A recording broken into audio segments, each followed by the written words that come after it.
Bismillahirrahmanirrahim. Assalamualaikum warahmatullahi wabarakatuh. Alhamdulillahirabbil alamin. Alhamdulillahilladzi arsala rasulahu bil huda wa dinil haq liyuzhirahu 'ala dini kullih wa kafa billahi syahida. Asyhadu an la ilaha illallah wa asyhadu anna Muhammadan abduhu wa rasuluh. Allahumma shalli ala Muhammad wa ala ali Muhammad. Pemirsa Mahi TV yang dirahmati Allah Subhanahu wa taala, alhamdulillah pada kesempatan kali ini kita berada di suatu lapang sepak bola yang cukup representatif, di mana dalam permainan sepak bola pasti selalu ada gawang sebagai tujuan untuk menggolkan, sebagai tanda kemenangan pertandingan tersebut. Goals adalah suatu tujuan yang akan mengarahkan segenap upaya pemain agar bisa memasukkan bola ke dalam gawang tersebut. Bagaimana tujuan hidup seorang manusia itu tergantung dari mindset dan cara berpikirnya. Ada suatu kisah menarik tentang misi seorang penyelam. Suatu ketika seorang penyelam diminta oleh atasannya untuk mengambil kerang mutiara di lautan yang sangat luas. Lalu dia hanya dibekali satu tabung oksigen dan waktu yang cukup terbatas untuk bisa mengambil kerang mutiara tersebut. Singkat cerita, penyelam tersebut langsung melaksanakan tugasnya dan masuk ke lautan dalam untuk menemukan kerang mutiara tersebut. Tetapi apa yang terjadi ketika seorang penyelam tersebut masuk ke dalam lautan yang cukup dalam, dia menemukan banyak fenomena yang menarik perhatiannya.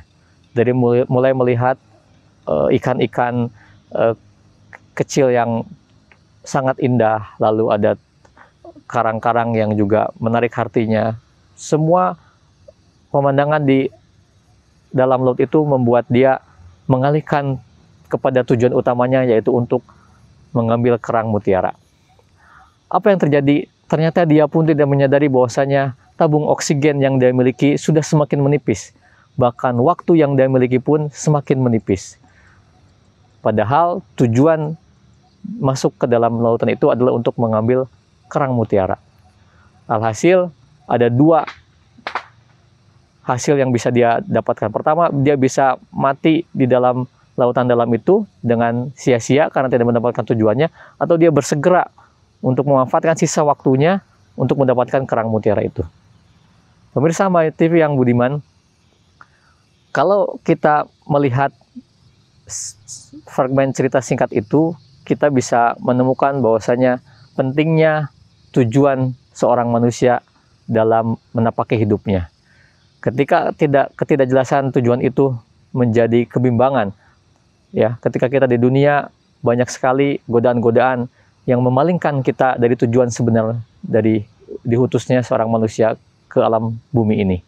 Lantas, apakah tujuan manusia itu? Tentunya kita sebagai muslim telah diperintahkan Allah Subhanahu wa taala dengan sangat jelas. Al-Qur'an telah memerintahkan kepada kita bahwasanya tujuan manusia adalah hanya untuk beribadah kepada Allah Subhanahu wa taala. Wa ma khalaqtul jinna wal insa illa liya'budun. Dan tidaklah aku ciptakan jin dan manusia hanyalah untuk beribadah kepadaku. Maka di sini sangat jelas bahwa tugas manusia itu hanyalah satu, yaitu beribadah kepada Allah Subhanahu wa taala. Oleh karena maka tidak ada aktivitas lain yang bisa kita lakukan selain hanya untuk beribadah kepada Allah Subhanahu wa taala.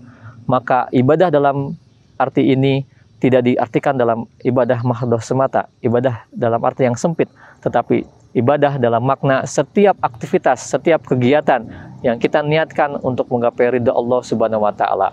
Kita bekerja, maka itu bernilai ibadah. Kita kuliah, maka itu bernilai ibadah. Kita membantu orang tua, maka itu bernilai ibadah. Oleh karena itulah maka di bulan suci Ramadan ini, selain kita melaksanakan berbagai macam ibadah mahdhah yang Allah telah perintahkan, juga menjadi momentum kita untuk merefleksikan kembali tentang tujuan hidup kita dan meniatkan kembali setiap aktivitas hidup kita untuk mendapatkan mardotillah, menggapai ridha Allah Subhanahu wa taala. Karena itulah hakikat dari tujuan hidup manusia diciptakan Allah Subhanahu wa taala. Mudah-mudahan kita semua diberikan keistiqomahan dan kekuatan untuk senantiasa menjalankan tugas utama kita, misi utama kita, dengan tidak teralihkan oleh godaan-godaan yang ada, cobaan-cobaan yang ada yang menimpa diri kita. Mohon maaf, mudah-mudahan menginspirasi. Assalamualaikum warahmatullahi wabarakatuh.